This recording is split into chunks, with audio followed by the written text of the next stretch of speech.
Praise God, purihin ang pangalan natin, Panginoon. Ah, purihin ang Diyos at sa oras na ito ay salamat at muli tayong nagpangita. This is our third Sunday sa year 2026. So, ganun kabilis ang panahon. Nasa third Sunday na tayo, isang Sunday na lamang at patapos na rin ang month of January at mababawasan na ng isang buwan ang 2026. So tumuloy tayo sa mga salita ng Panginoon at basahin natin ang ginamit nating pinaka-theme or verse na ginamit natin sa ating theme. Sa aklat ng 1 Peter chapter 2 verse 21, ay nais ko rin mag-share sa bahaging ito. Verse 21, sabi rito, "For you have been called for this purpose." Sabi niya, "Since Christ also suffered for you, leaving you an example for you to follow in His steps." Praise God. Tayo magsabi, Amen? Purihin ng Diyos, mahako po tayo sa sandaling ito. At sa sandaling ito ay meron po tayong may prayer request ang ating kapatid, Brother Michael, pero just remind me, mamaya ay sama natin sa prayer. Meron po siyang chat sa ating prayer request GC, ay meron pong kaunting nakitang tubig sa kanyang baga nang siya in X-ray at binigyan siya ng para makaihi siya, para sumama yung tubig doon sa kanyang baga.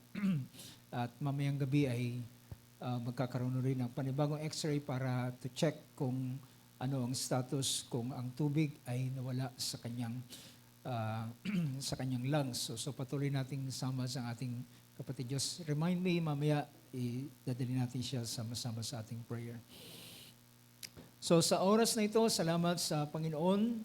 At although ang ating Thanksgiving ay ginawa natin on the second Sunday, at salamat sa patuloy na provision ng Diyos na binigay sa atin para tayo ay makapagdaos. At salamat din si Brother David ay kasama natin at siya po ay na-injured, pero salamat at kasama rin natin siya ngayon. So supposed to be ay yung mismong araw ng ating Thanksgiving ay ang ating kapatid Brother David ay na-injured, pero salamat sa tulong ng Panginoon. Now, sa ilang mga bagay ay mamaya po ay merong ministers meeting sa lugar ng Dasmariñas, at kahapon sa Men's Fellowship ay nag-final na rin po kami na mamaya ay tatanggapin po natin yung slot para tayo mag-host ng ministers meeting this coming next month, February. Yun ay papatak ng February 22, yun yung last Sunday. So ngayon ay na-adjust ng third Sunday yung ministers meeting dahil po si isa sa pastor ay pupunta ng Palawan para naman makasama pa rin siya sa ministers meeting. So nagkaroon ng konting adjustment at ginawang third Sunday. Pero balik po ang schedule nito ng last Sunday sa darating na February. So yun po yung ating pinag-usapan namin kahapon. So finalize o kukunin natin is that mamaya.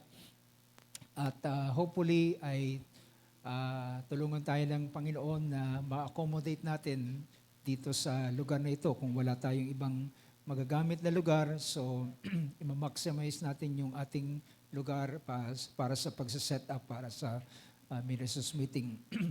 At meron ding ilang mga improvement tayong gagawin sa ating electrical wiring. Kung inyo naalala, last Sunday ay nag-trip po yung ating yung breaker dahilan hindi kinaya yung load. So meron tayong dalawang aircon na gumagana at gumamit ng rice cooker habang nagluluto, sinabayan ng induction, sabay ng mga gamit natin dito. So, hindi po kinaya ko. So, ang aming pong pinaplano na pinag-usapan din kahapon ay medyo i-upgrade natin yung mga wiring natin dito sa lugar dahilan nung una po ay nang ito'y lagyan ng installation ay para lamang talaga sa simpleng ilaw at ilang mga saksakan pero hindi na-anticipate ang ilang mga bagay. Pero ganun pa man, salamat sa biyaya ng Panginoon. Yan po'y gagawin natin ang ilang mga improvement bago ang darating na ministers meeting sa last Sunday. At patungkol sa ilang mga bagay ay siguro'y meron ding ilang mga pinag-uusapan dahil ang Masbate Fellowship sa darating na February ay naka-schedule na po at nag-announce na ang ating kapatid Pastor Joel ng schedule ng fellowship February 13 to 15. Kung hindi ako nagkakamali, yun ay mag-fall ng second Sunday o second parang Friday to Sunday na fellowship kagaya nung nakaraan. So kung loobin ng Panginoon ay kung merong makakarating ay loobin ng Diyos na makabahagi rin ilan sa atin sa gawain sa lugar ng Masbate. So hindi pa rin po ako nagko-confirm dahil wala pa namang final usapan. Ilan sa mga ministers ay nag-confirm na rin ng kanilang pagpunta sa Masbate. So sa oras na ito ay hindi ko po masyadong gagamitin ng panahon or rather gamitin natin ang panahon ng tama para sa mamayang hapon ay merong ministers meeting. So nice kong mag-share sa inyo mula din dito sa ating team na ating ginagamit. At so ang ating pong team na binigay na inspirasyon sa atin ay Following the Footsteps of Jesus. So ito ay isang kaisipan na magsaset ng ating kaisipan na sa panahong ito ay patuloy tayong lalakad sa daan at landas ng ating Panginoon.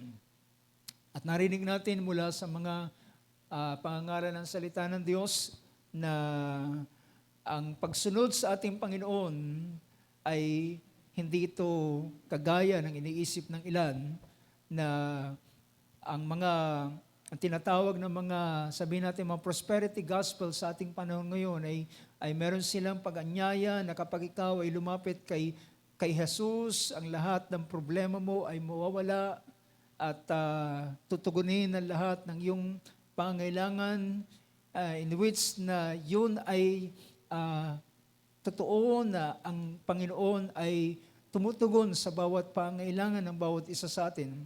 Pero yung pangako na hindi ka na dadaan sa ilang mga bagay na kahirapan ay ito po ay hindi ginagarantihan ng banal na kasulatan.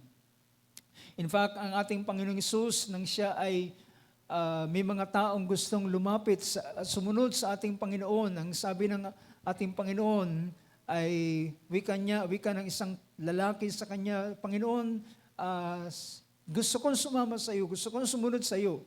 At ang ating Panginoon ay sabi niya, ang ibon ay may pugad, ang mga asong gubat ay meron silang lungga na sinusuotan, pero ang anak ng tao ay walang mapaghiligan ng kanyang ulo at yun ang kanyang pinapakita. So ang ating Panginoon ay minsan si Apostol Pedro ay nagsabi sa kanya patungkol sa meron siyang karanasan na kanyang sinasabing kanyang maranasan. Siya ay pupunta sa Jerusalem, siya ay pahirapan ng mga matanda at siya ay papatayin. At si Pedro ay nagsabi, pero bago yun, ang ating Panginoon ay nagsabi, ngunit sa ikatlong araw ako'y mabubuhay na mag-uli. At sabi ni Pedro, sabi niya, wag nawang mangyari sa iyo ang ganitong bagay. At ang ating Panginoon ay sinuway siya at sinabing, Satanas, lumagay ka sa likuran ko, ikaw ay katitisuran sa akin dahil lang ang iniisip mo ay pawang sa tao lamang. So makikita natin na ang laging kaisipan ng tao ay para sa kanilang kaginhawahan at ilang pang mga bagay, pero ang ating Panginoon mismo ay nagsabi at kanyang pinahayag kay Pedro, sabi niya, sino man ang gustong sumunod sa akin ay tanggihan ang kanyang sarili, pasanin ang kanyang krus, at siya'y sumunod sa akin.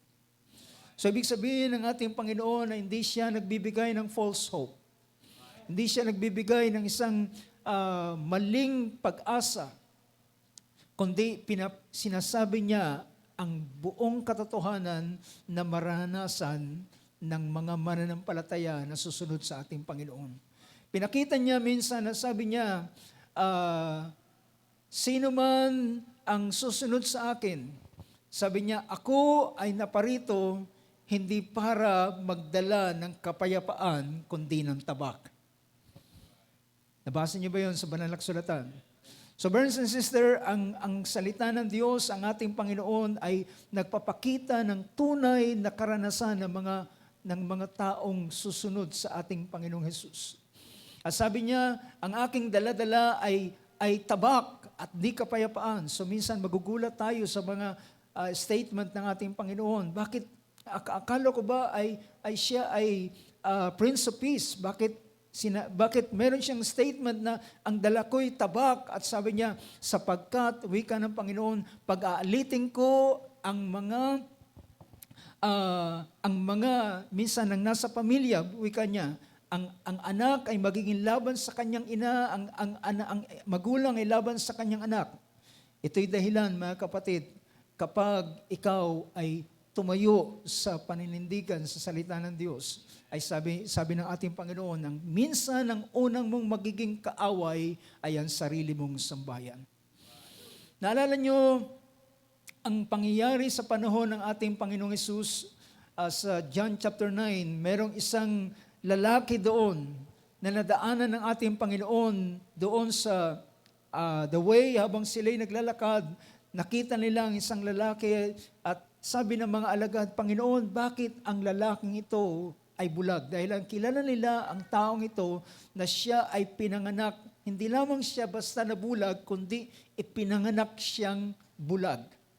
So, minsan, ang tingin natin sa karanasan ng isang tao ay nakakaawa, di ba? Sinong hindi maawa sa isang taong ipinanganak na bulag? Isinilang siya na hindi man lamang niya nasilayan ang liwanag ng mundong ito. Hindi man lamang niya nakita ni kahit ang kanyang sariling ina at ama at mga kapatid ay hindi niya nakita. At ang tanong ng mga alagad, sabi niya, Panginoon, sino ang nagkasala? Ang tao bang ito o ang kanyang mga magulang? Well, yung miserableng kalalagayan ng taong ito ay tinatanong ng mga alagad, sino ang nagkasala? Bakit siya ipinanganak na ganito? So sa perspective ng tao ay talagang kahabag-habag at kaawa-awa ang taong ito. Ngunit alam niyo kung anong sagot ng ating Panginoon? Ang taong ito, ay sabi niya, hindi siya nagkasala ni ang kanyang mga magulang ang nagkasala, kaya siya ipinanganak na bulag. Ang sabi ng Panginoon, kaya siya pinanganak na bulag ay para mahayag ang kalawalatian ng Diyos. Ibig sabihin, mga kapatid, there are suffering na ating naranasan na ito ay para sa kanyang kapurihan. God allows something na ating maranasan ng mga suffering, pero yung suffering pa lang yun ay para sa kapurihan ng pangalan ng Panginoon. So, ang sabi ni Apostol Pedro sa kanyang pangungusap, kapag ikaw ay nagkasala at kapag ikaw ay tinampal dahilan sa iyong kasalanan, dahil magtitiis ka dahilan ito ay consequence ng iyong mga pagkakamali na iyong nagawa. Pero sabi niya, kung ikaw ay nagsasuffer para sa kalooban ng Diyos, sabi niya, mapalad ka dahilan ang espiritu ng kalawalatian ay tumitira sa iyo at nananahan sa iyo. So mga kapatid, I would rather suffer para sa kapurihan ng Panginoon kaysa mag-suffer dahilan sa aking kasalanan. So meron dalawang suffering na pwedeng maranasan ng tao. Magsasuffer sila because of consequences ng kanilang pagkakamali. Pero merong mga suffering para sa kalawalatian ng pangalan ng Panginoon. Amen.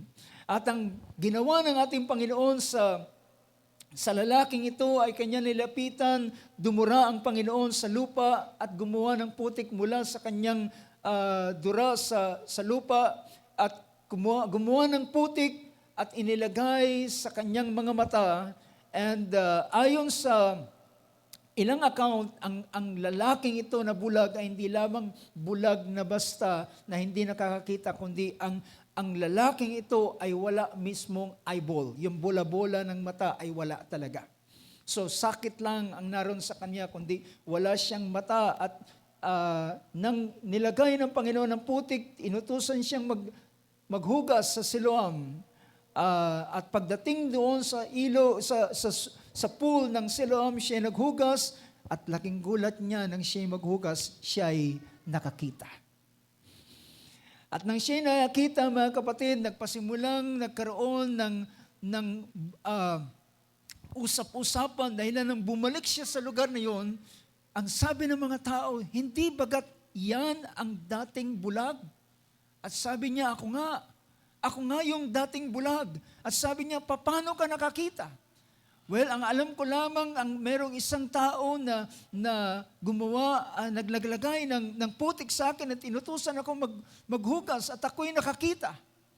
And then, tinatanong kung sino siya, sabi niya, hindi ko kilala, but later on, nalaman niya na ito pala'y si Jesus.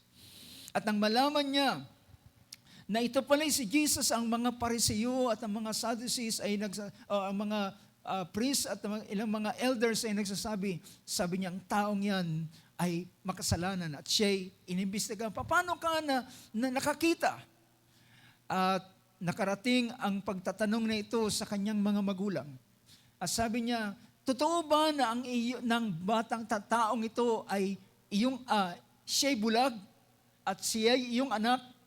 Then sumagot ang kanyang mga magulang, oo, siya'y aking anak, siya'y aming anak. At siya'y pinanganak na bulag. So pinatotohanan niya. Ang tanong na sumunod, paano siya nakakita? Then maaaring alam ng mga magulang ang ilang mga bulong-bulungan, paano siya nakakita, ngunit ang sagot ng mga magulang niya, sabi niya, siya na lang ang tanungin niyo. Dahilan may isip na siya, kaya niya sumagot para sa kanyang sarili. Sinabi ito ng mga magulang dahilan sa panahong yon, ang sino mang magpapahayag ng kanilang pagsunod sa ating Panginoon ay paalisin sila sa sinagoga. Ang sinagoga ay isang pagkakatipon na ginagawa ng mga Hudyo na doon ay nagbabasa ng mga kasulatan. At kapag ikaw ay nagpahayag ng iyong pagsimpatya kay Jesus, ikaw ay paalisin doon sa sinagoga at isasara ang pintuan para sa iyo. So ganoon ang kalalagayan, kaya ang sagot ng magulang na ito, tanungin mo siya. Siya ang sasagot sa kanyang sarili dahil may edad na siya. Binalikan ng lalaking ito at sabi niya, paano ka nakakita? Sabi ng lalaking ito, sinabi ko na sa inyo, paano ako nakakita? Ulitin ko ba? At sabi niya, gusto niyo bang maging disipulo ng taong ito? At nagalit sila, hindi kami disipulo ng sinuman, kami ay tagasunod ni Moses. Sabi niya, ang taong yan na nagpagdilat sa iyong mata ay makasalanan, sumusuway ng kautusan at isa siyang makasalanan. Ngunit merong isang sagot, ang lalaking ito, hindi ko alam kung siya'y makasalanan o hindi. Ang alam ko lamang, dati ako'y bulag, ngunit ngayon ako'y nakakakita na. You know, to follow Jesus ay merong halaga. Can I say amen to that? Ang pagsunod sa ating Panginoon ay hindi lamang ito pagsama sa isang organisasyon. Hindi lamang ito pag-member sa isang club. Ang pagsunod sa ating Panginoon ay merong halaga at may mga pagkakataon na ito ay ang magiging cost ay ang iyong dating paniniwala. Ang magiging cost ay minsan ang iyong mga dating kaibigan. Ang magiging halaga nito ay minsan ang mga minsan ay matatalik mong kaibigan kung magkaminsan. Pero itong lahat ay magiging, sabihin natin, it is, sabi pa nga ng isang awit, it will be worth it all when we see Jesus. It will be worth it all when we see Jesus. Dahil sa araw na yon, ang kanyang sagot ay sasabihin sa iyo at ipapahayag, well done, my faithful servant. Mabuting alipin, ginawa mo ang nararapat. Well done, my faithful servant. Ikaw ay pumasok sa kaharian na inihanda ng Ama bago pa'y tinatag ang sanlibutan. Now mga kapatid, as we continue on this theme, so following the steps of Jesus, pero ang ating subject matter ay yung awit na nagsasabing, I have decided to follow Jesus. I have decided to follow Jesus. Yung ba ang ating desisyon, mga kapatid? So kung hindi yun ang ating desisyon, well, mas mabuti pang sabihin natin, hindi tayo belong sa bagay sa lugar na ito. We're not belong in this place dahil ang sino man na narito sa ganitong uri ng pananampalataya ay nagpasya na sumunod kay Jesus. Ang sino man na nagpasya na sumunod kay Jesus. You know, bigyan ko kayo ng counting background sa hymn na yan. Ang hymn na yan ay ating inaawit.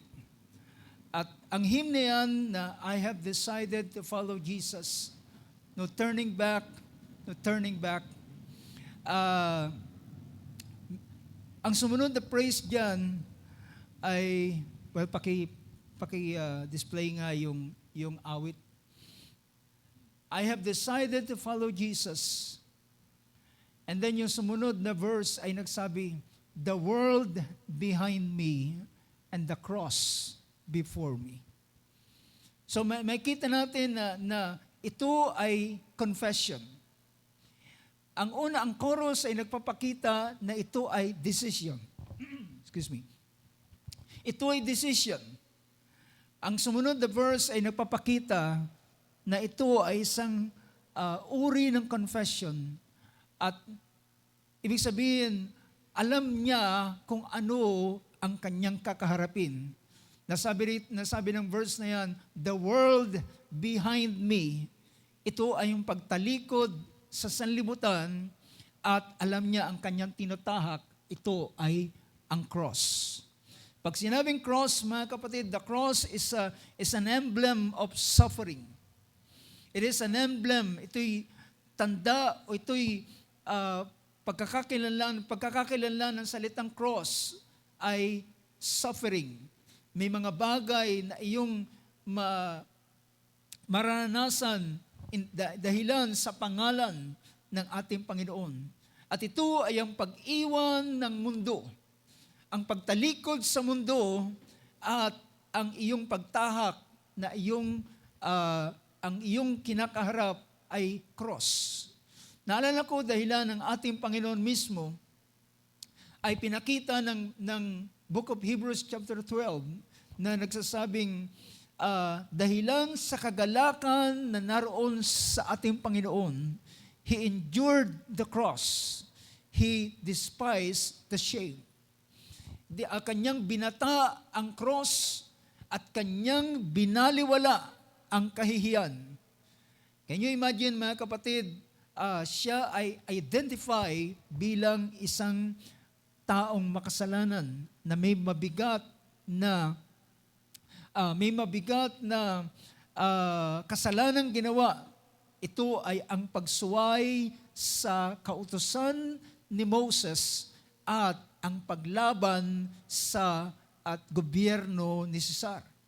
So ang akusasyong ito sa harapan ng mga Hudyo at sa harapan mismo ng gobyerno ng Roma, ito ay pinagsama upang siya ay maging karapat-dapat na mamatay sa o parusahan ng kamatayan, yung tinatawag na maging punishable by death.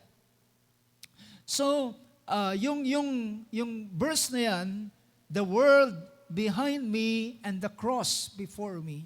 Ano sumunod na verse, yung pangatlong verse nung awit na yun, ay, though none go with me, still I will follow. Though none go with me, still I will follow. So ang confession ito ay pagpapakita na kahit siya ay nag-iisa na lamang, siya pa rin ay susunod kay Jesus. Iwanan man siya ng mga kaibigan niya, kaibigan niya sa mga panahon ng mga kasiyahan at ilang pang mga bagay. At kapag ikaw ay ma-identify na naniniwala sa salita ng Diyos, sumusunod kay Kristo, and then magpapasimula yung mga kaibigan ay magdidistansya na sa iyo. Pero ang isang kapasyahan ay nagsasabi, "Though none go with me, still I will follow." You know, mga kapatid, sabi pa nga ng kasabihan, nang si Ninoy ay nabubuhay, maraming nagsasabing, "Kasama mo kami, Ninoy, kasama mo kami, Ninoy." Pero nang si Ninoy ay namatay, nag-iisa na lamang siya. Ganon ang kalalagayan, mga kapatid, at ang pagtahak sa landas ng ating Panginoon, ito'y sariling kapasyahan mo. Say amen to that. Ito'y sariling kapasyahan. Hindi ito dahilan si tatay ay narito, si nanay ay narito, si ate, si kuya, si pinsan, si sino man ang narito. Ito ay isang sarili mong kapasyahan. Kaya sabi rito, sabi ng verse na yan, "Though none go with me, still I will follow. And I have decided to follow Jesus." You know that the story of this hymn, ang istorya ng hymn na yan ay nangyari way back sa panahon ng mga 19th century. Pag sinabing 19th century, it is probably in the 1800. Ito ay nangyari hindi sa Amerika, hindi sa ibang lugar, ito ay nangyari sa lugar ng India. Sa isa lugar ng India, particular, ang lugar na yon ay sa part siya ng India, nasa northeastern part ng India, yung Assam na lugar na ito.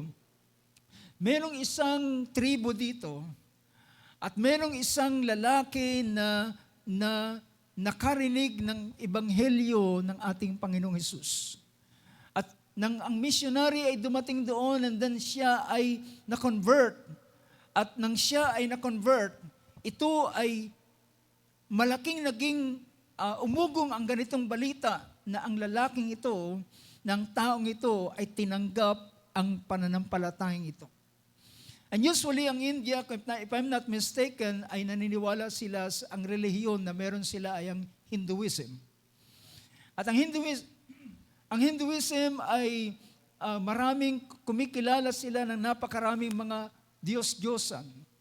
At nang ang lalaking ito ay tanggapin ang pananampalataya kay Jesus, iniwanan niya ang kanyang dating relihiyon at pananampalataya at kanyang kinilala ang pananampalataya sa ating Panginoong Hesukristo. At nang makarating ang balitang ito sa buong village na kanyang kinaroroonan at nakaabot ito sa pinaka-chief ng tribe, then siya ay pinatawag. Nang siya ay pinatawag, then inutusan siyang i-recount o kanyang tanggihan ang pananampalatayang ito. Ngunit nang siya ay tinakot, sabi niya, it will cost your life, and not only your life, but even the lives of your family.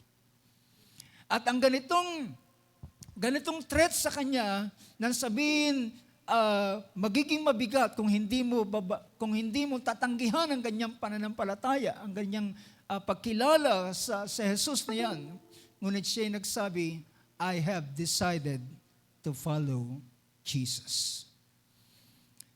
Ang sumunod na threat sa kanya, kung ayaw mong tanggihan ang pananampalatayang yan, ay ipapapatay ko, sabi ng chief ng tribe, ipapapatay ko ang iyong mga anak. Ngunit siya ay nagbigay ng isang kapasyahan, according dun sa kasaysayang ito, ay ang unang nang siya ay tinakot, nagbigay ng kapasyahan, ay sabi niya, I have decided to follow Jesus. Pero ang sumunod na threat sa kanya ay ang pamamamatay ang kanyang mga anak, papatayin ang kanyang mga anak. Pero ang sunod na kanyang pahayag at kanyang response, at sabi niya, though none go with me, still I will follow.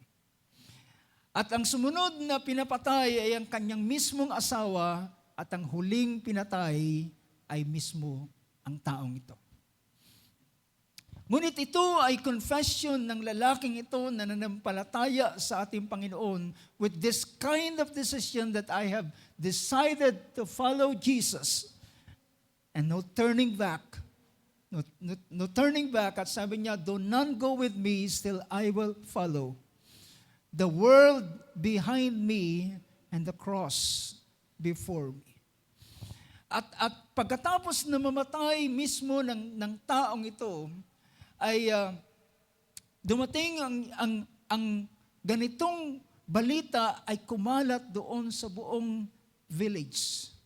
At nakita nila kung paano nanindigan ang lalaking ito sa ganitong pananampalataya. At ang makikita natin, mga kapatid, kapag ang binhi ng salita ng Diyos ay naitanim, at sa ganitong paraan ay ang tunay na buhay ng salita ng Diyos ay naitanim sa isang tao, at ito'y nagbunga o ito'y tumubo sa buhay ng isang taong tumanggap sa Panginoon, ay makikita natin ang ganitong klaseng impluwensya ng kanyang pananampalataya ay nakakumbinsi sa maraming mga tao doon sa village na ito, at sila rin naman ay lumapit at sumunod kay Jesus. And the end of the story, that even the chief of the tribe was also converted. Na-convert din siya at sa malaang panahon ay kinilala nila ang ganitong bagay. It happened in the land ng India. At pagdating somewhere in the mga 20th century, ay merong isang Indian missionary, minister, evangelist, na ginamit niya ang ganitong pangyayaring ito, and later on, ito ay naging awit, at mula sa inuusal na pahayag na sinasabing, I have decided to follow Jesus. I have decided to follow Jesus. The world behind me and the cross before me, and though none will go with me, still I will follow. Mga kapatid, ang ganitong kasaysayan ito ay naging well-known sa lugar ng India. And later on, it became a hymn. Naging awit, ang awit na ito sa mga panahon na ang mataas ang tinatawag na persecution, ay may mga taong nanindigan at sumunod sa pananampalataya ng ating Panginoon. So makikita natin, there is a cost. Merong halaga sa pagsunod sa pangalan ng ating Panginoon. Merong mga bagay, naalala ko sabi ni Apostol Pablo sa kanyang pangungusap, Sabi niya, sino man ang magpapahayag at mamumuhay na may kabanalan, ay sabi niya, ay merong sila ay magsasuffer ng persecution. Alam niyo, sa ating panahon ngayon ay masyado nang naging magaan ang paraan ng pamumuhay. Na para sa panahon ngayon ay napakagaan na kumilala sa ating Panginoong Hesus. Especially ngayon ay narito tayo sa isang bansa na tinatawag, na kinikilalang Christian nation. But you know, merong ilan ngayon at kahit man sa party ng Iran, kung nalalaman ninyo na maraming mga taong nakukonvert sa pananampalataya sa ating Panginoon. From a Muslim faith, mula sa Muslim na pananampalataya, ay sila ay nakukonvert. At merong isang mabilis, parang fast-growing na mga churches ngayon sa lugar ng Iran. So, makikita natin sa ganitong bagay. Kung inyong papansinin, ang verse nating binasa, ito ay pangungusap ni Pedro, na apostol ng ating Panginoon. Si Apostol Pedro ang nagpahayag at sinabi niya sa ganitong pangungusap, sabi niya, tayo, sapagkat tayo rin naman ay tinawag sa ganitong layunin. We have been called for this purpose, para sa layunin ito, na tayo, na kung paanong si Kristo ay nagbata para sa bawat isa sa atin. Siya ay nagsuffer para sa bawat isa sa atin. Now, kung tayo ay magsasuffer, hindi tayo magsasuffer, kundi tayo rin naman ay magsasuffer para sa ating Panginoong Hesus. Alam niyo, sa panahon ng mga alagad, ay nakikita natin kung paano si Pedro na nangusap ng statement na ito. Na sabi niya na kahit man si Jesus ay nagbata, naghirap, ay nag-iwan sa atin ng halimbawa upang lakaran ang kanyang mga yapak. Nag-iwan siya ng mga upang sundin natin ang kanyang mga yapak. Naalala ninyo kung paano si Pedro ay tinawag ng ating Panginoon? Isang panahon, ayon sa banal na kasulatan sa aklat ng John, habang ang unang disipulo na tinawag na nakakilala sa ating Panginoon ay ang kanyang kapatid na si Andres. At itong si Andres ay nagbigay ng balita kay Simon at sabi niya, nakita namin ang Mesaya. Dahilan bilang Hudyo ay matagal na nilang inaantay ang sinabi ni Moses. Dahilan ang Panginoon ay nagsabi sa panahon ni Moses na ang Diyos ay magbabangon ng isang propeta na katulad kay Moses. At ito yung kanilang pinakaiintay. Ito yung kanilang pinakaiintay. In fact, sa mga synagogue nila, ay meron silang tradisyon na ginagawa na merong isang upuan doon sa kanilang sinagoga na bakante. Na ito ang tawag dito ay seat of Moses. Nabasa niyo sa Matthew chapter 23. Meron tinatawag silang seat of Moses.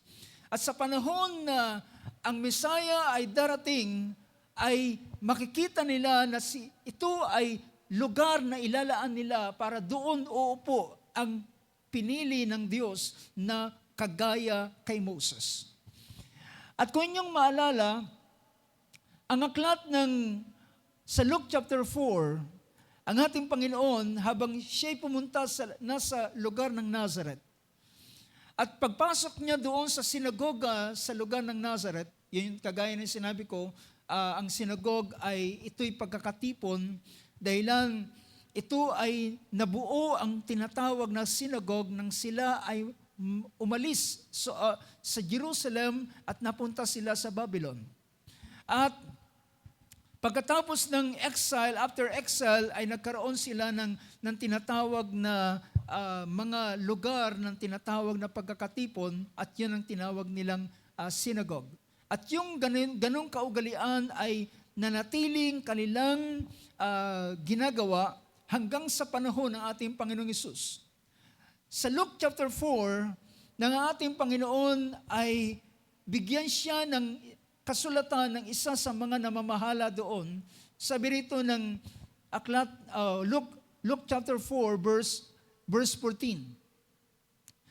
Sabi rito nang si Jesus ay bumalik sa Galilea, sa kapangyarihan ng Espiritu ng Panginoon, ay dumating siya sa verse 16, dumating siya sa lugar ng Nazareth, at kagaya ng kanyang kaugalian, ay pumasok siya sa isang sinagog sa araw ng Sabat at tumayo upang bumasa.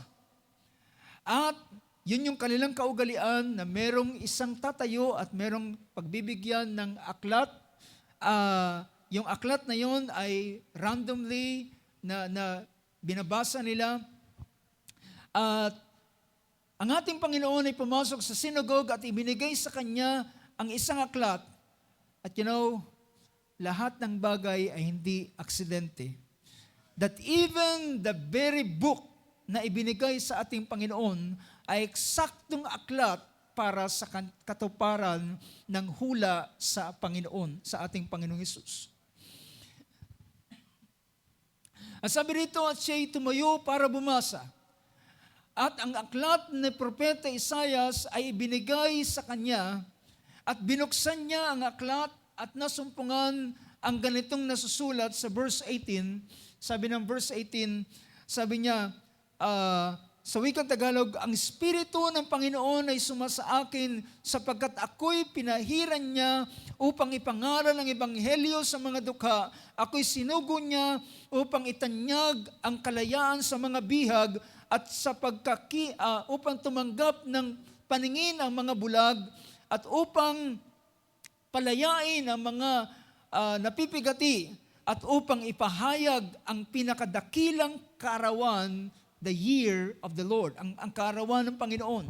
At kanyang isinara ang aklat, sabi ng verse 20, sinara ang aklat at ibinigay doon sa nagbigay sa kanya ng aklat at umupo, yung sabi riyan, and sat down, and the eyes of all in the synagogue were fixed or fastened on him.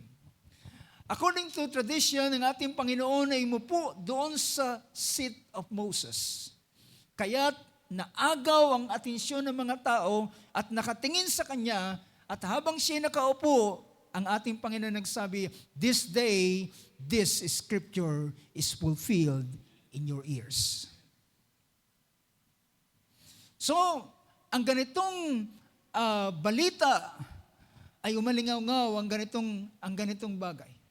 Nang ating Panginoon ay nagpasimulang nag-claim na ang sinasabi na ang Espiritu ng Panginoon ay sumasa akin upang ipangaral ang Ebanghelyo sa mga dukha. And pag-start ng ministry ng ating Panginoon ay ang mga unang mga alagad na tinawag para sumunod kay Jesus. Unay si Andres. Meron 2 disciple. Isa doon ay si Andres. At si Andres ay kapatid ni Simon that later on tinawag na Peter. Nang sinabi niya na nakita na namin ang Mesaya na sinasabi ng kasulatan, sabi niya, nagpasimula niyang isinama si Andres sa ating, sinama ni Andres si Simon sa ating Panginoon. At sabi ng kasulatan, habang papalapit si Simon, ay sabi niya, ikaw, ang iyong pangalan ay Simon, mula ngayon, ikaw ay tatawaging Pedro. Binigyan siya ng ganitong pangalan. At ang sumunod na account kay Peter, mga kapatid, ay sa aklat ng Luke. Sa Luke chapter 5, habang ang ating Panginoon ay mangangaral, ay nilapitan niya si Pedro, humiram siya ng isang bangka, and so happened na yung bangkang iyon ay pag-aari ni Pedro. At ang bangkang ito ay tinulak ng bahagya doon sa dagat, palayo sa dalampasigan, at mula roon siya'y nangaral ng mga salita ng Diyos. At pagkatapos niyang mangaral, ay kanyang sinabihan si Pedro, sabi niya, pumunta ka sa laot at ihulog mo ang iyong lambat at makakakuha ka ng mga isda. At sabi ni Pedro dito sa Luke chapter 5, starting verse 4, sabi dito, nang siya ay matapos na magsalita, sa wikang Tagalog, nang siya ay matapos magsalita, kanyang sinabi kay Pedro, sabi niya, pumarong ka sa laot, ihulog mo ninyo ang inyong mga lambat upang mamalakaya. Sabi niya, let down your net for a catch. Ibig sabihin, ihulog ninyo ang lambat para makahuli kayo ng isda. Ang sagot ni Pedro sa verse 5, sabi niya, sumagot si Simon at sinabi, Guro, sa buong magdamag ay nagsipagpagal kami at wala kaming nahuling anuman, datapwat. Ayon sa iyong salita ay ihulog ko ang lambat. Mga kapatid, si Simon o si Pedro ay isang veteranong mangingisda. Bilang veteranong mangingisda, alam niya kung kailan at ang panahon na maraming isda. At alam niya na ang panahon ito ay hindi panahon ng karamihan ng isda. In fact, ang statement niya sa ating Panginoon, magdamag kaming nagpagal, magdamag kaming naghagis ng lambat, pero wala kaming nahuling anuman. So ibig sabihin, ang panahon ito ay hindi panahon ng panghuli ng maraming isda. At alam nila na may ganitong season. And most of the time sa ganitong panahon, ito'y sa panahon ng summer, ay kung ganitong panahon ay napakadalang ng mga isda para mahuli. Pero bilang isang veteranong mangingisda, sabi ni Pedro kay Jesus, magdamag kaming nagpagal pero wala kami nahuli. Pero dahilan sinabi mo, ihuhulog namin ang lambat.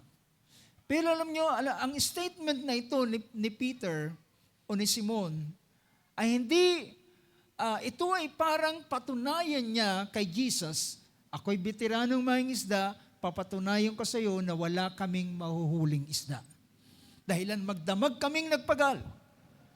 Ngunit, sabi rito, sinabi mo, gagawin namin, at ang isip ni Peter, mapapahiya ang taong ito, dahilan pagkatapos namin ihagis ang lambat, wala kaming mahuhuli.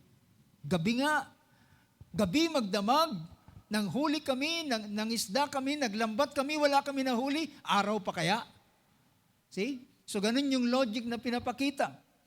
But verse 6, nang kanilang gawin, sabi rito, at nang magawa nila, ibig sabihin, yung salita ni Jesus. Nang sinunod nila yung salita ni Jesus at ang isip ni Peter, mapapahiya ang taong ito. At kanyang inihulog pa rin ang lambat at nang magawa nila ito, ay nakahuli sila ng lubhang maraming isda at ang kanilang mga lambat ay halos magkangpupunit sa dami ng isda na kanilang nahuli. At nang makita ito ni Pedro, ay siya'y tumawag sa kanyang mga kasamahan upang saklolohan sila, puntahan sila sa pamamagitan ng kanilang mga bangka upang sila'y tulungan. At yung kanilang mga, sabi rito, at sila'y pumaroon at sila'y nagsilapit at nangapuno ang 2 bangka at anupat halos sila ay lulubog. Well, mga kapatid, hindi nila kilala kung sino yung nagsabi sa kanila. Hindi nila alam that this is the Son of God. Na ang anak ng Diyos na ito ay siya ang mayroong control ng lahat ng mga bagay.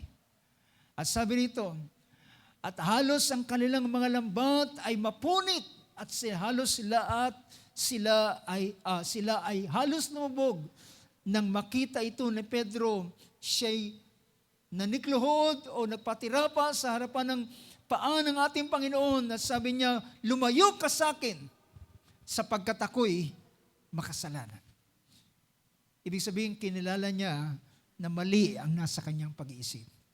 Kinilala niya na gusto niyang ipahiya si Jesus, pero hindi siya ang nalagay sa kahihiyan. Dahilan pinatunayan ng Panginoon na ginawa niya ang ayon sa kanyang mga salita. And for amazement, sabi dito ang verse 9, sa verse 9, datapot nang makita sapagkat siya at ang lahat ng kasama niya ay nagsipanggilalas dahil sa karamihan ng mga isdang kanilang nahuli.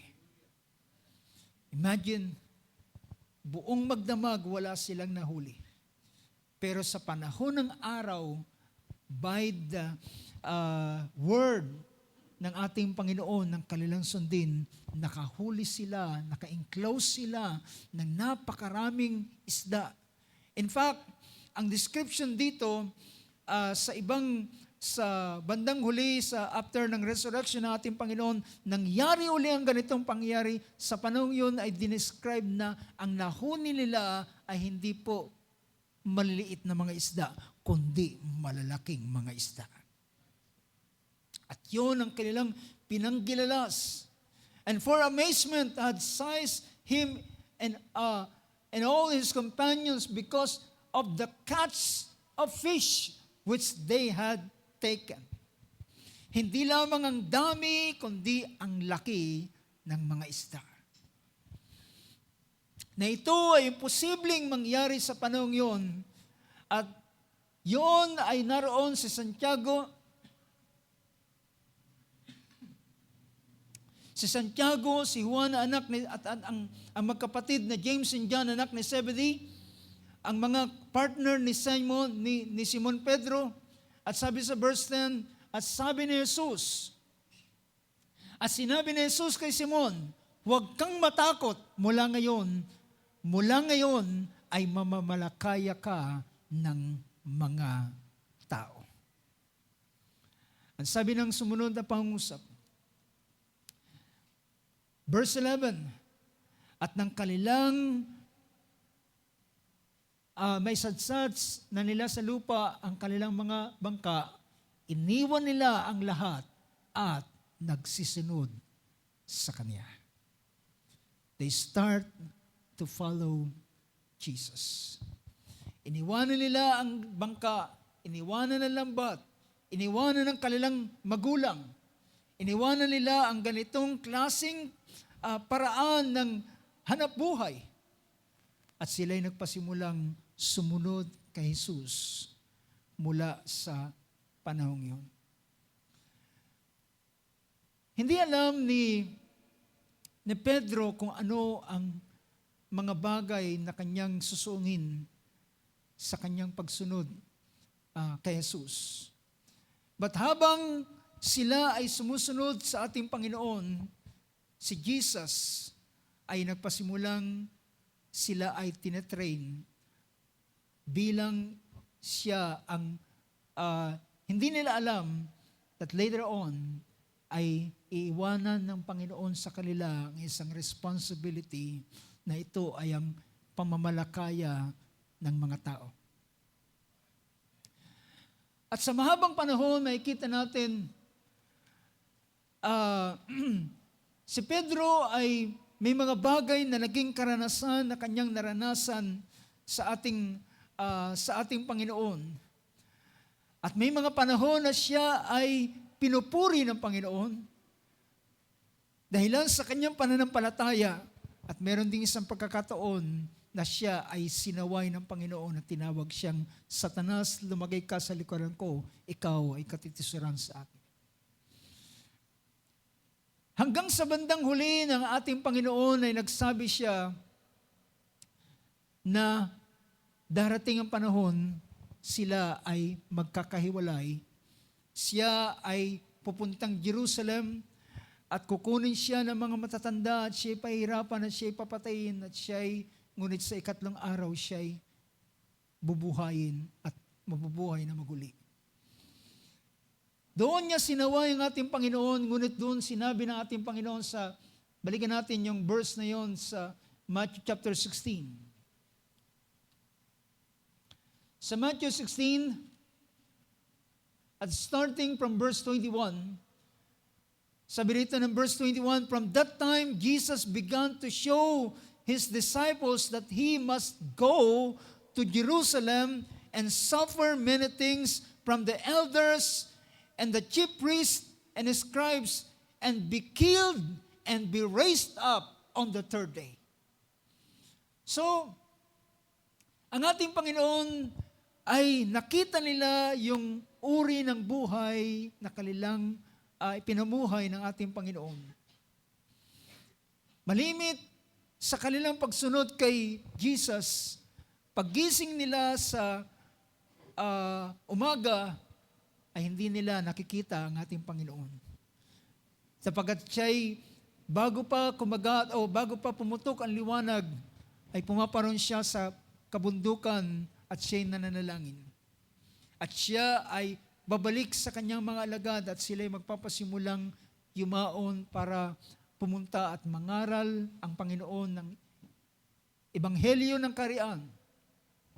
At gumawa ng mga himala. At ang mga himalang ito ay on daily basis. Sa bawat araw na kanilang kasama ang Panginoon ay nakita nila. At isang araw, ng ating Panginoon ay inaalok nila ng pagkain dahilan pagkatapos niyang makausap ang babaeng sa balon ni Jacob. Pagdating nila ay inalok nila ang ating Panginoon. Sabi niya, Panginoon, kumain ka na. At si Jesus ay sumagot, sabi niya, meron akong pagkain na hindi niyo nalalaman. Ang aking pagkain ay tapusin, ay gawin ang kalooban ng Ama na nagsugo sa akin at tapusin ang kanyang gawa na pinapagawa sa akin. Lahat ng ito ay tumatak sa kanilang mga kaisipan na retain sa kanilang alaala ang mga paraan ng mga pagtuturo ng ating Panginoon, paraan ng kanyang pamumuhay at paraan paano niya bigyan ng halaga higit sa lahat, hindi ang kanyang pagkain, kundi hindi ang kanyang sarili, kundi ang kalooban ng nagsugo sa kanya. Ang ating Panginoon ay nagsabi, sabi niya, kinakailangan nating sila ay tinatanggap ng mga crowd. Sila ay halos ayaw paalisin ng mga tao. Ngunit ang ating Panginoon ay sinabi niya, kinakailangan natin pumunta sa ibang bahagi. Kinakailangan natin gawin ang kalooban na nagsugo sa atin habang araw pa. Darating ang gabi at ang hindi na makagagawa ang sino man. At kinakailangan kong ipangaral, sabi niya, ang ebanghelyo, ang kaharian, ang ebanghelyo ng kaharian, sabi niya, sa iba pang mga lugar at mga villages. So ang ating Panginoon ay sinusuyod ang mga villages na ito at pinapangaral ang tinatawag na ebanghelyo. But at the end, ay siya'y nagsabi, kinakailangan kong pumunta sa Jerusalem. At sa bandang huli, ng kanilang pakikisama sa ating Panginoon, dito sa Luke chapter 22, ito'y sa panahon na sila ay naroon sa panahon ng huling, ng hapagkainan sa huling tinatawag na Last Supper. Ang ating Panginoon ay nangusap ng ganitong bagay sa kanyang mga alagad, especially sa mga apostle. Sa verse 28 ng chapter 22 ng Book of Luke, sabi rito, sabi niya, kayo, sa wikang Tagalog. Datapat kayo ay yaong nagsipanatili sa akin sa mga pagtukso sa akin. Maalala ninyo na sabi ng Panginoon, kayo ang mga nagsipanatili sa akin sa mga pagtukso sa akin.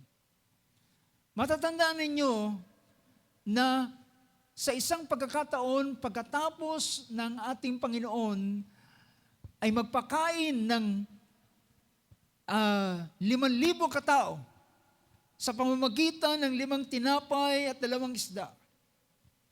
At ang mga tao ay inibig siya at halos kinagiliwan siya at sumunod sa kanya.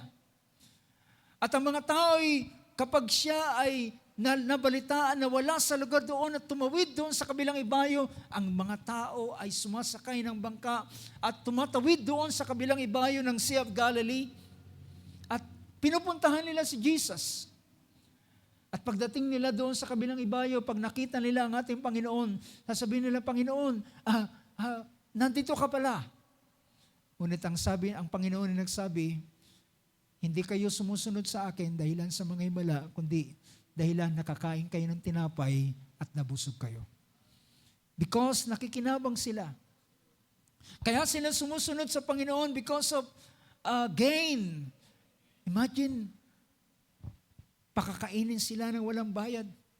6,000 mga tao kumain at dahilan doon sa kaunting lahat sila ay nakakaalam na meron lamang isang bata roon na meron dalang 5 tinapay at 2 isda. At yun ay napakain ng 6,000. Well, pwede siyang maging hari. Pwede siyang maging hari at kung siya ay maging hari, wala tayong problema. Pakakanin tayo ng walang bayad. But brothers and sisters, ang ating Panginoon ay ito yung tinatawag na panahon ng pinaka-peak ng popularity ni Jesus.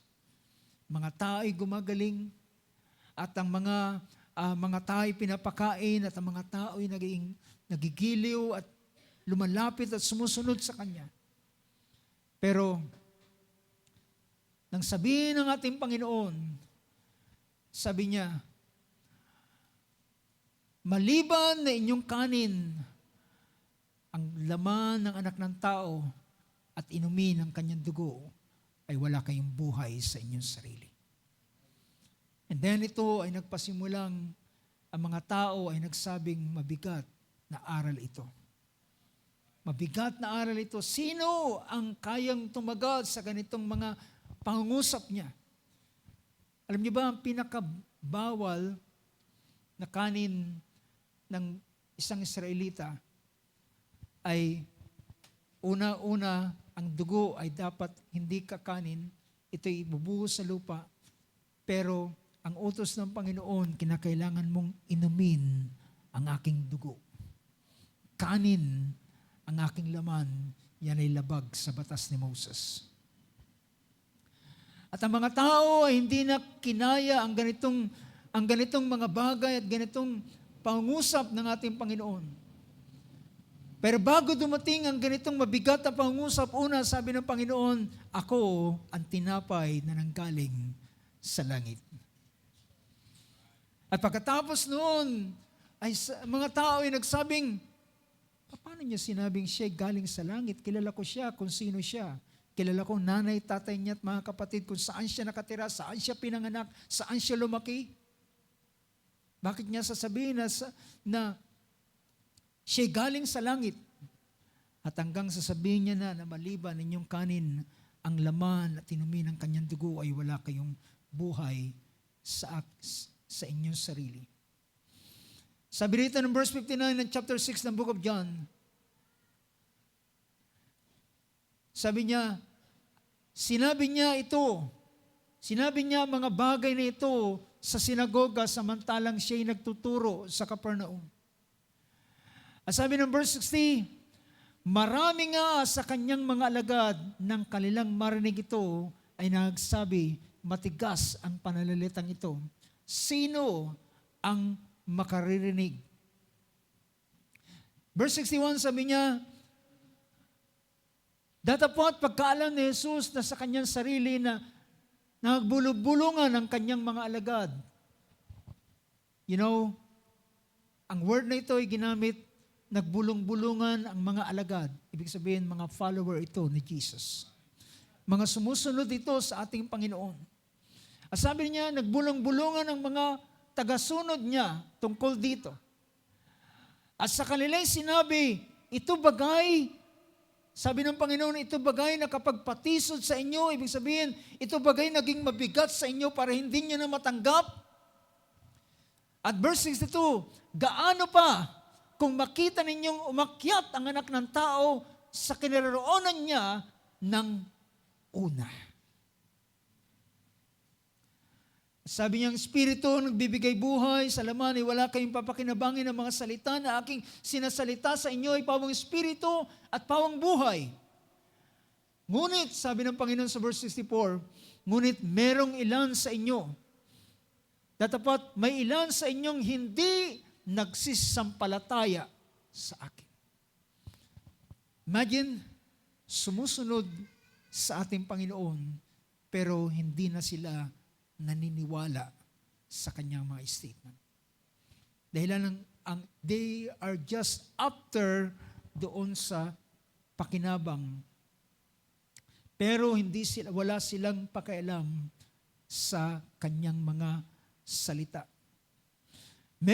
Sabi niya, there are some of you who do not believe, sapagkat nalalaman ni Jesus na talastas na ni Jesus buhat pa ng una kung sino ang hindi nagsisampalataya at kung sino ang sa kanya'y magkakanalo.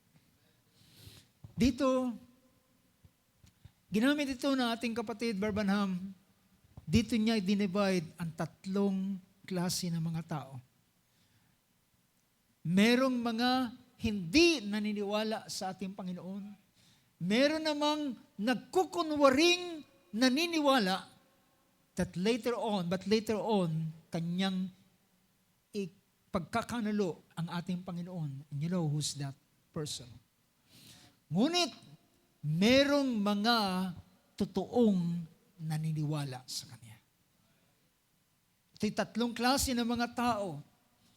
Ang hindi naniniwala, ang nagkukunwaris sa kanyang paniniwala at pagsunod kay Jesus, at ang tunay na nananampalataya.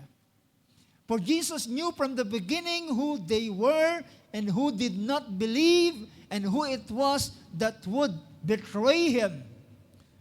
Verse 65, sa ganitong dahilan, dahil dito'y sinabi ko sa inyo na walang taong makakalapit sa akin maliban na ipagkaloob sa Kanya ng Ama. Meaning to say, mga kapatid, ang sino man na mananatili sa ating Panginoon, ito ay merong malinaw na pagkakilala kung sino ang ating Panginoon. Malinaw na pagkakilala. Dahilan, hindi lamang ito basta pagsunod o kaya naman ay dahilan nakikinabang ka, ay maganda ang mga bagay na nangyayari, kaya ikaw ay susunod. Pero sabi niya, maliban na ito ay ipagkaloob sa Kanya ng Ama ang malinaw na pagkakilala sa ating Panginoon at ano ang Kanyang layunin. At sabi rito ng verse 66, mula noon, dahil sa pangyayaring yun, mga taong nagbulong-bulungan, mga statement na mabibigat na sinabi ng ating Panginoon, sabi niya, dahilan dito'y marami sa Kanyang mga alagad ay nagsitalikod at hindi na nakisama sa Kanya. So, nangyari sa ating Panginoon ang maraming mga disipulo na umalis at nagsitalikod. Kung inyong i-imagine mga kapatid, ang napakalaking crowd at nagpasimulang nadismaya, nagpasimulang nadismaya sila sa salita ng Panginoon at maya-maya at isa-isang umaalis. At sila ay nagsitalikod at sabi ng verse ay mula noon ay hindi na sila sumama sa ating Panginoon and we're not walking with Him anymore. But verse 67, sinabi nga ni Jesus sa 12. Ibig sabihin, halos ang karamihan ay nagsiapag-alisan at ang kanyang binalingan ay ng 12 kanyang mga alagad. At sinabi niya sa kanila, sabi niya, balikan natin yung verse na yun. Sinabi ni Jesus sa 12, sabi niya, ibig ba ninyong magsialis din naman? Sabi niya, kayo, hindi ba kayo aalis din? Then si Pedro ay sumagot at kanyang sinabi, Panginoon, sa kanino pa kami paroroon, ikaw lamang ang merong salita ng buhay. So sa statement na ito ay pinahayag ni Pedro. Nakikita niya ang ilang mga bagay. Nakikita niya ilang mga pangyayari. Mga taong nagsisitalikod sa ating Panginoon. Pero siya ay nagpasya at nagsabi, kanino pa kami paroroon? Alam namin na ikaw lamang ay merong salita ng buhay. At sabi ng ating Panginoon sa kanila, nagpatuloy ang statement na ito, naniniwala kami at aming napagtanto na ikaw ang nag-iisang banal ng Diyos. Nakikita natin ang mga alagad ay kaya sila sumusunod kay Jesus. It's not because of gain, it's not because of the bread, o ano pa mang mga pakinabang, kundi sila'y sumusunod sa ating Panginoon dahilan alam nila kung sino si Jesus. Alam nila kung sino si Jesus.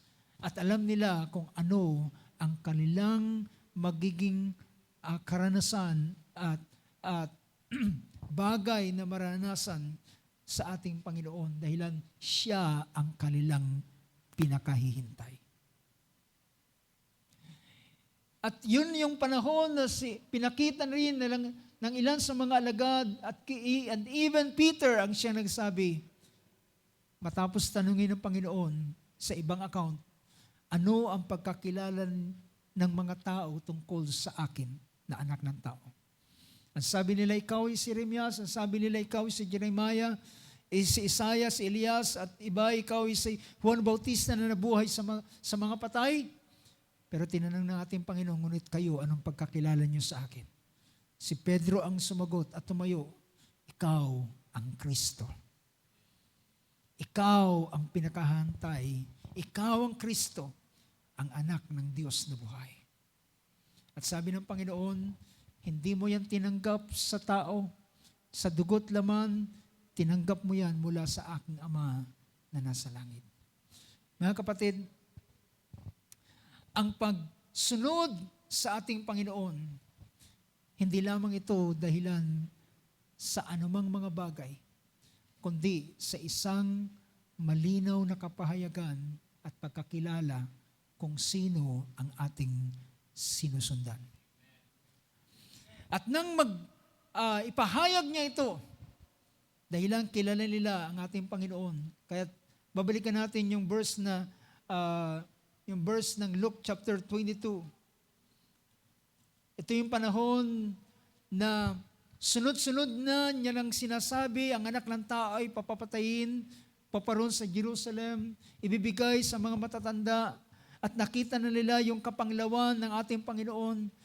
And at the end, ay nagawa ng sabihin ng Panginoon sa huling pag-uusap nila doon sa Last Supper.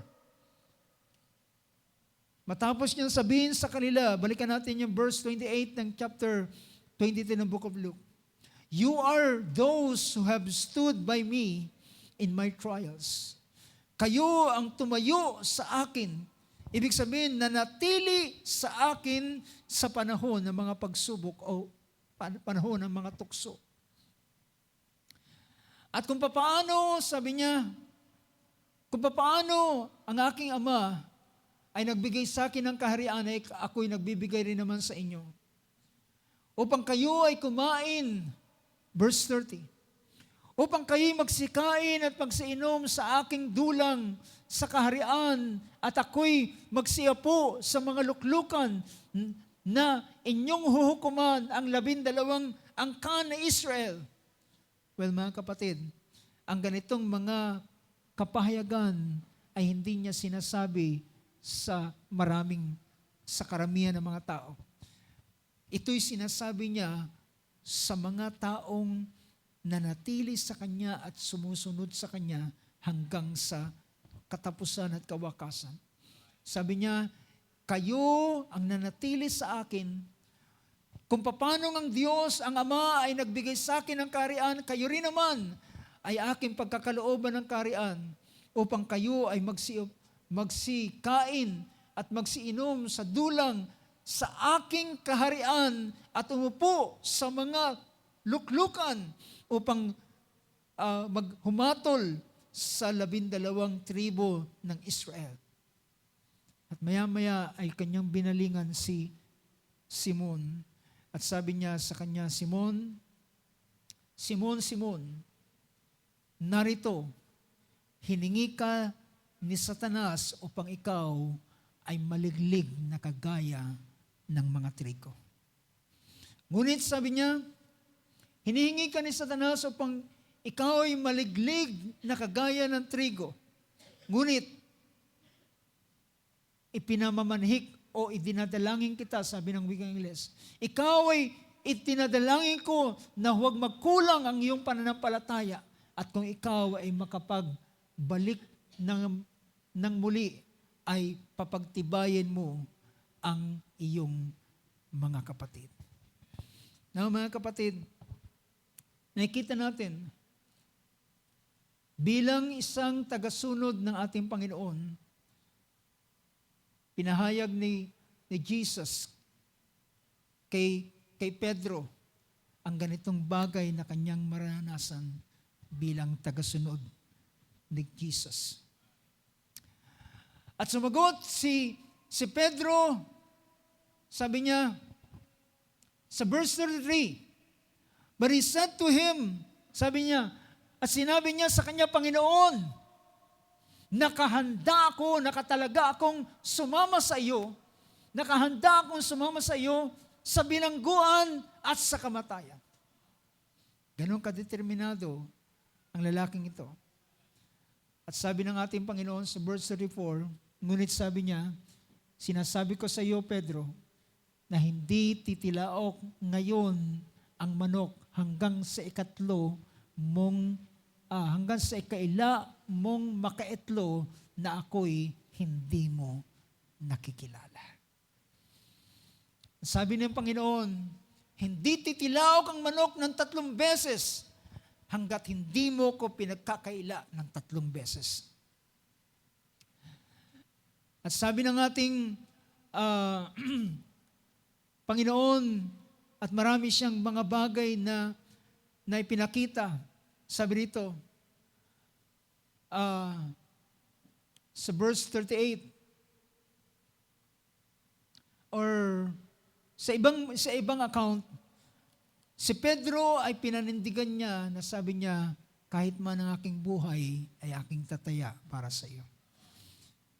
At second demotion yung mga alagad na kasama ni Pedro, at sabi niya, kami man ay hindi namin iiwanan.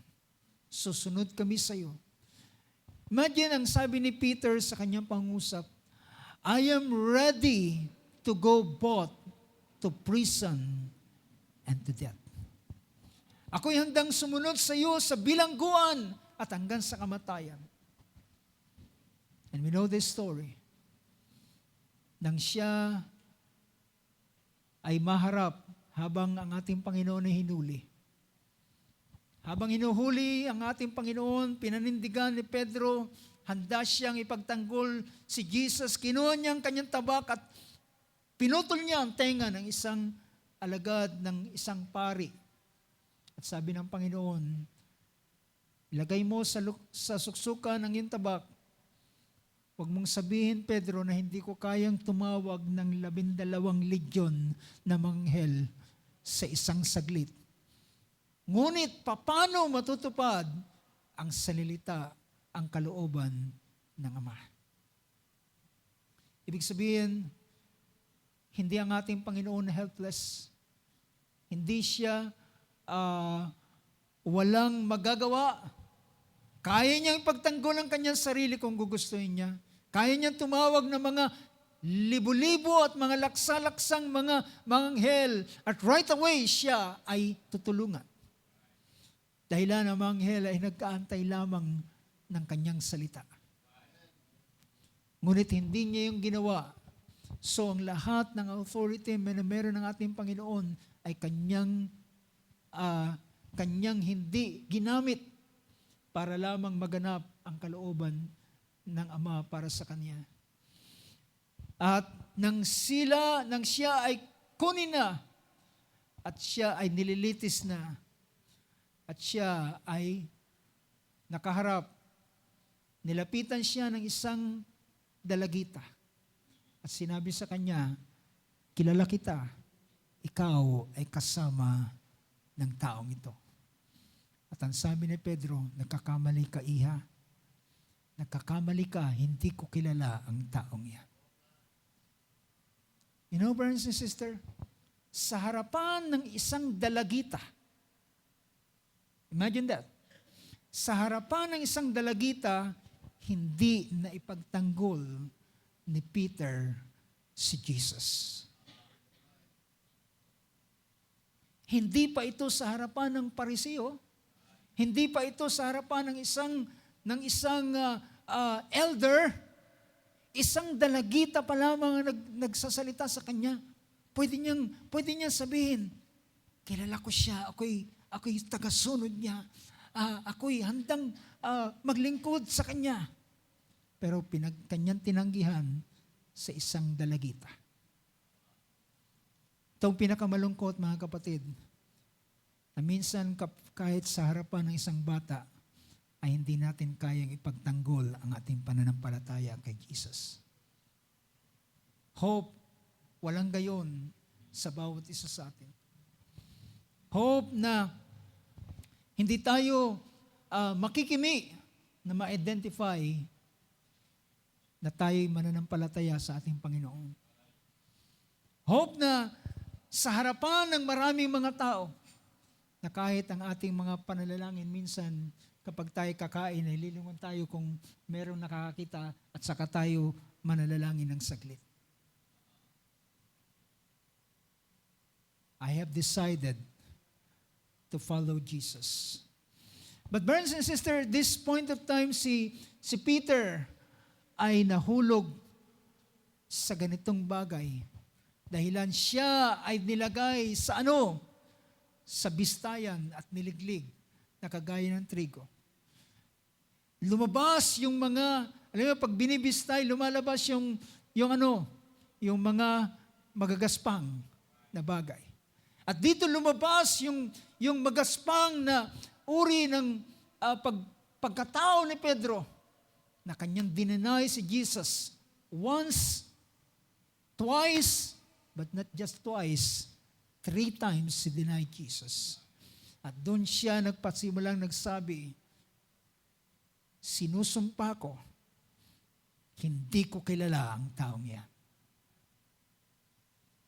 At tumilaok ang manok at nagpanama ang paningin nila ni Jesus. At naalala niya ang senaryo doon sa Last Supper.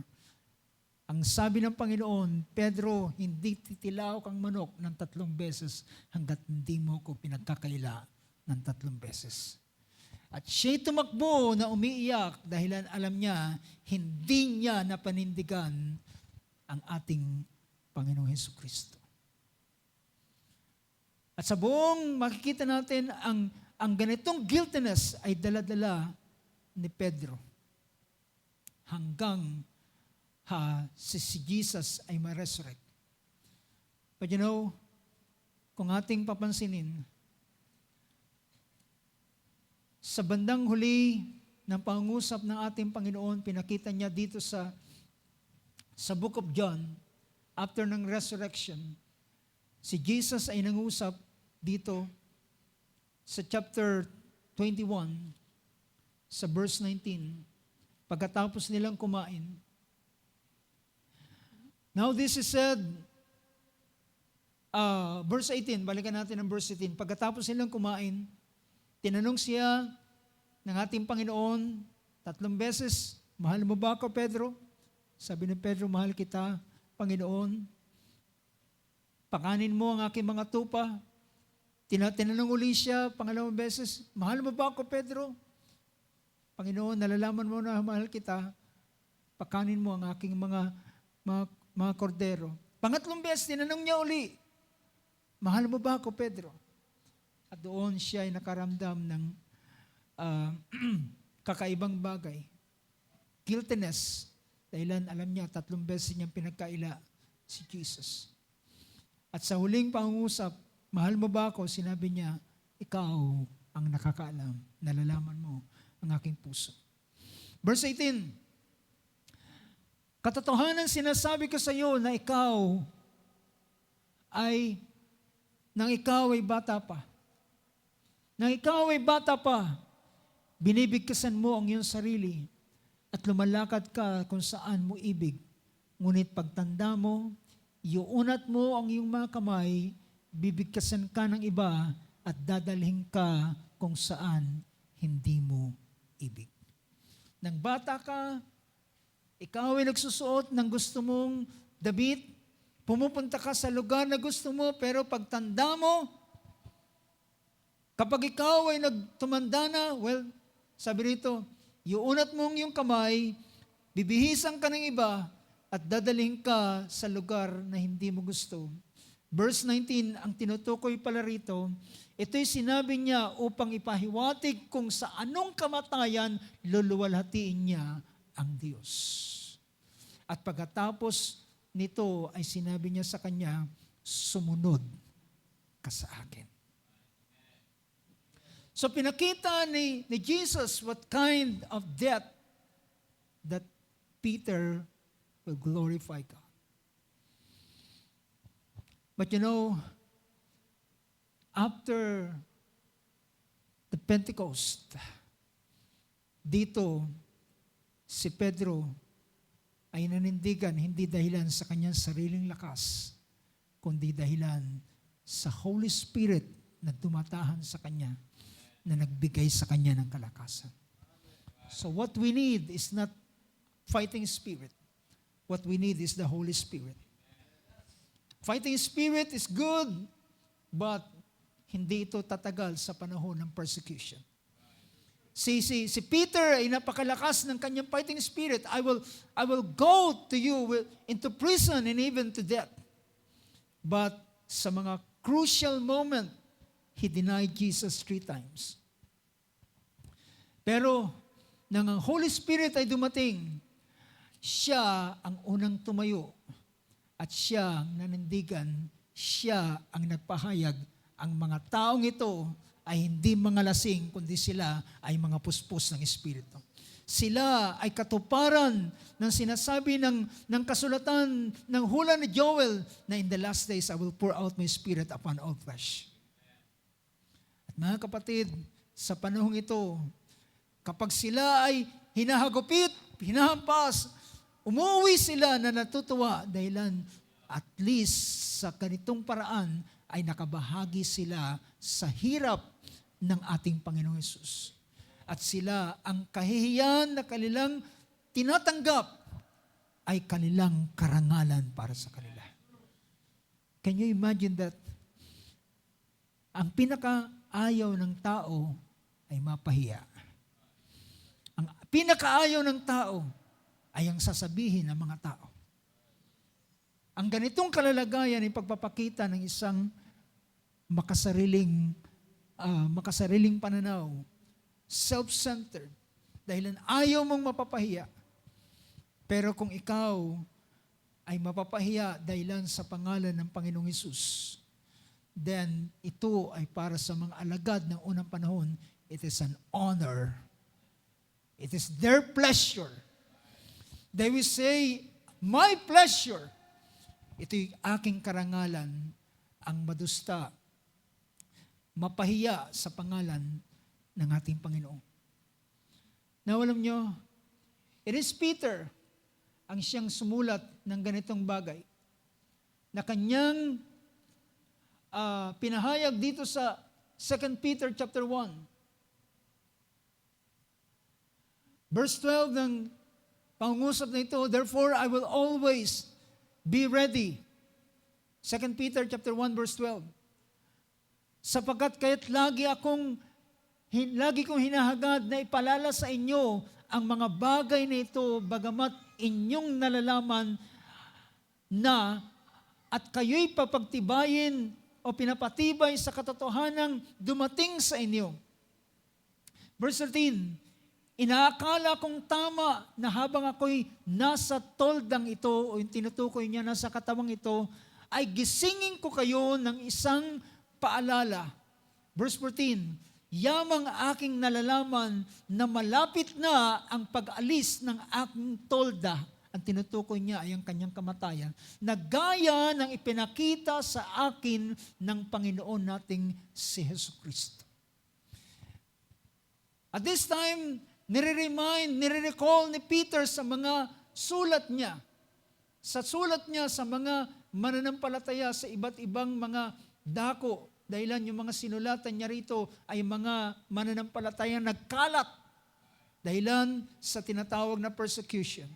Sila'y nangalat sa iba't ibang mga dako, pero ang payo niya sa kanila, tayo ay mga manglalakbay lamang sa buhay na ito.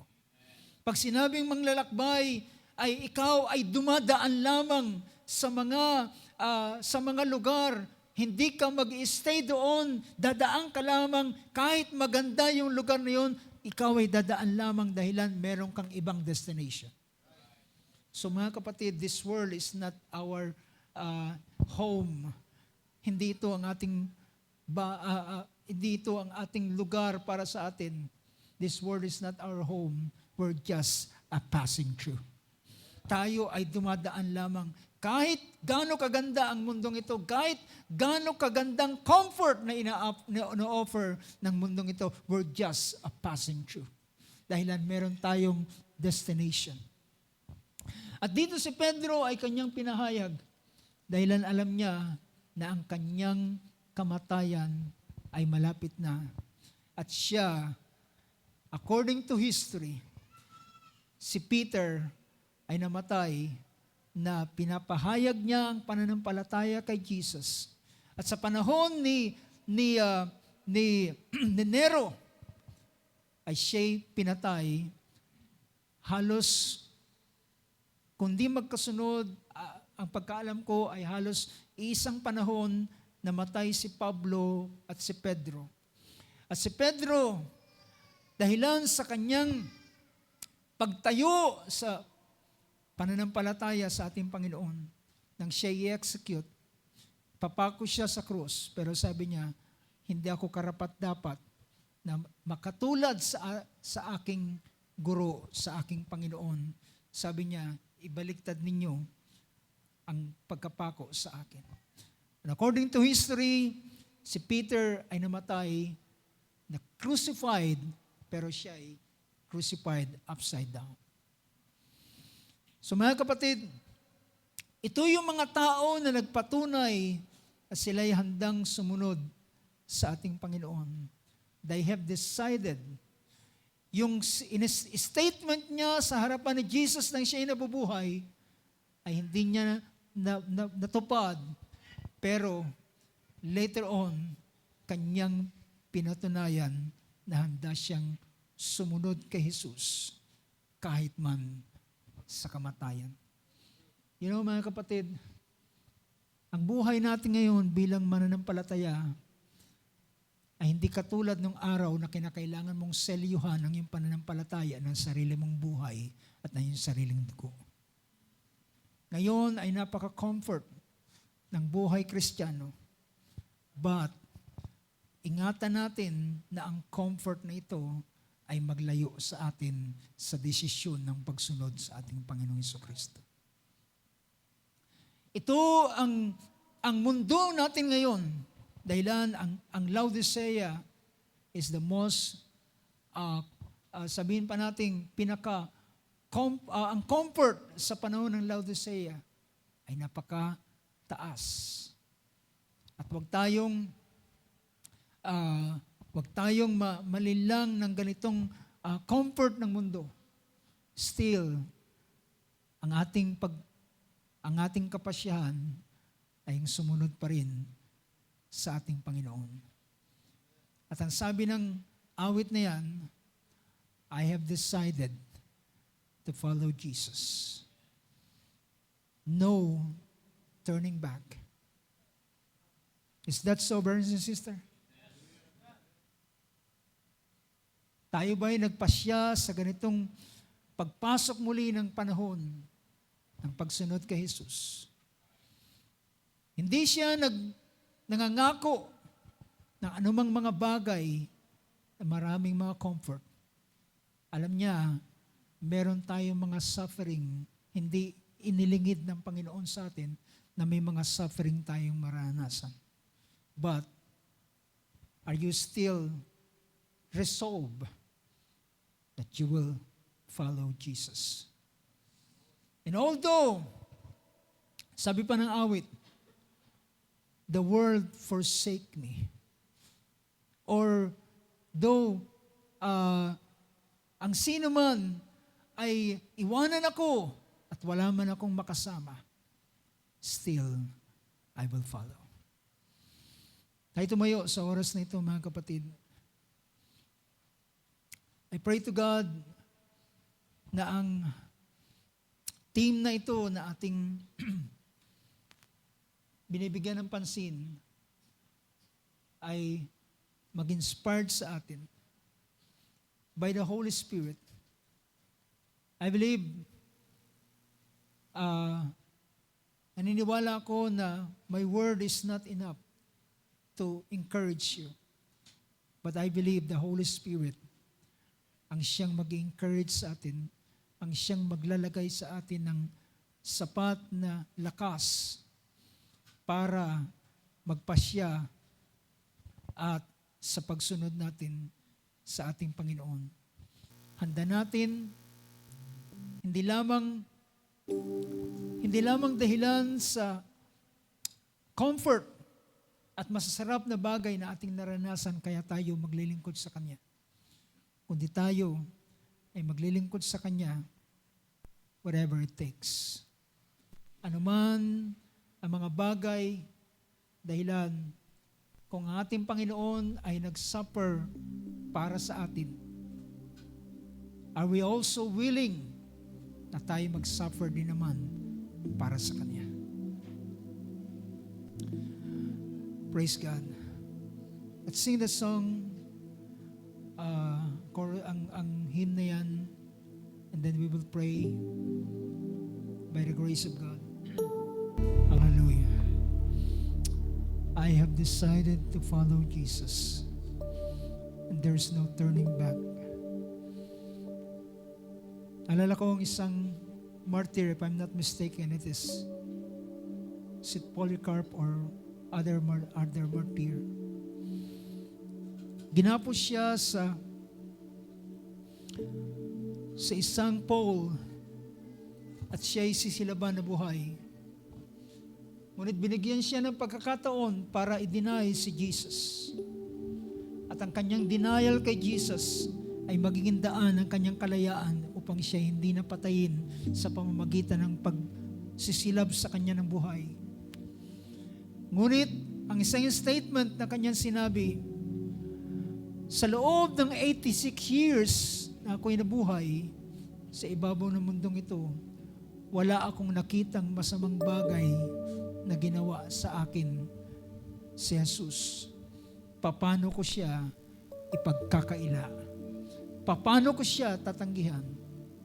And you know, after his confession, nagpasimulang sinilaban ang panggatong para lamunin siya ng apoy. You know, tila kahit ang apoy ay ayaw dumila sa kanya. Kahit yung apoy ay lumalayo at ang hangin ay inihipan yung apoy papalayo sa kanya, dahilan sa confession ito na kanyang ipinahayag. And they tried it many times hanggang at last, siya ay nasunog. But with this kind of confession na hindi niya i-deny ang Panginoon. Hallelujah. Tayo dumulog sa panalangin. Maaari bang itaas ng mga mananampalataya ang kanilang kamay na nagpasya na kanilang sila'y susunod sa ating Panginoon. Praise God. May the Lord God bless you. Tayo manalangin. Amang Diyos, sa oras na ito, Lord God, alam namin, Panginoon, komportable ng buhay na meron kami sa panahon ngayon. Ang huling mga araw bago ang iyong pagparito ay ang mundo ay nag-aalok ng napakagaan, napaka-komportableng buhay.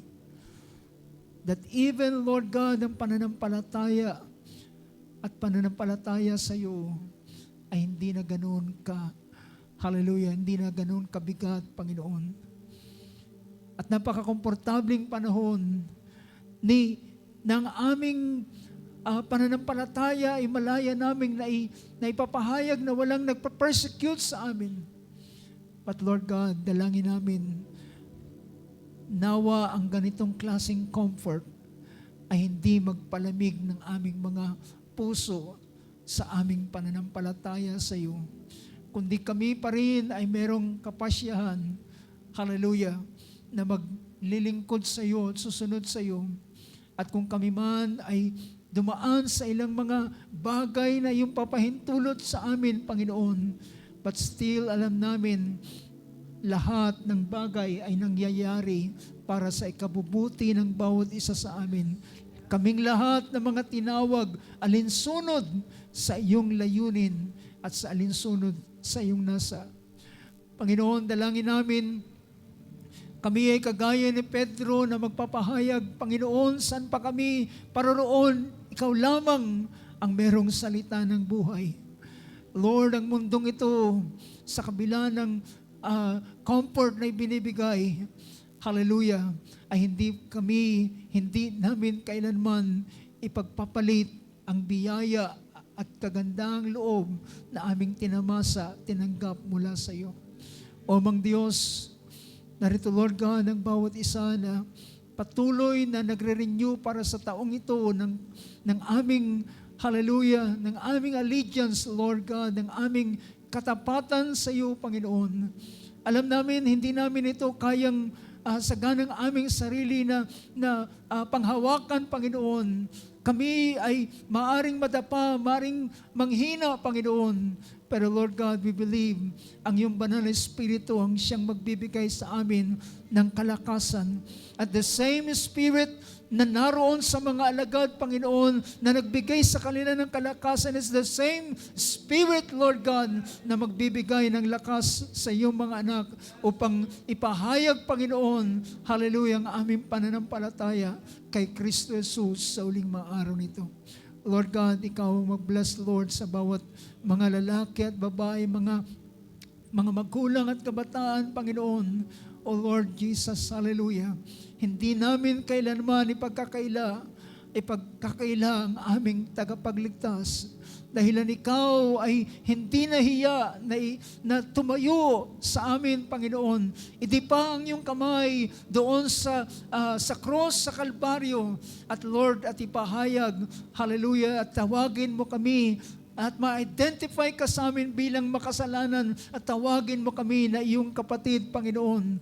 At Lord God, hallelujah, may your grace be sufficient para sa bawat isa na yung mga anak nagagawa sa bawat isa, Panginoon, na kagaya ng sinabi ni Apostol Pablo, ang biyaya na aking tinanggap ay hindi naging walang kabuluhan, kundi ang iyong biyaya, Lord, ay gagawa sa buhay ng bawat isa sa amin. Lord God, hallelujah, narito ang iyong mga anak na nagpapasya ng kanilang pagsunod at pagtalima sa iyo, Panginoon. Merong cross na nasa aming harapan, ngunit aming iiwanan ng mundo, Panginoon.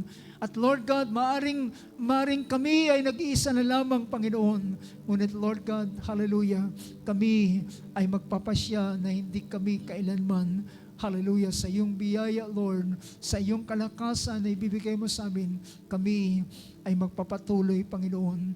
Lord, sa iyong kamay namin pinagkakatiwala dahilan hindi namin kayang hawakan ang aming sarili. Ngunit ikaw, ang iyong kamay na hahawak sa amin at magbibigay sa amin ng kalakasan, dahilan ikaw na nagpasimula ng mabuting gawa sa amin, ay tatapusin mo ito hanggang sa araw ng pagparito ng aming Panginoon. Lord God, nais naming humarap sa iyo sa araw na yun. Hallelujah. Na nakatingala ang aming ulo sa iyong harapan at di kami nahihiya, Panginoon, dahilan kami, hallelujah, ay nanindigan para sa iyong pangalan, Panginoon.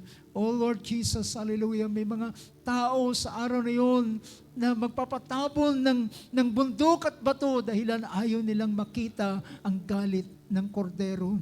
Ngunit sa araw na yun, Panginoon, aantayin ka namin at marinig namin ang iyong salita at pangungusap. Well done, my faithful servant. Hallelujah.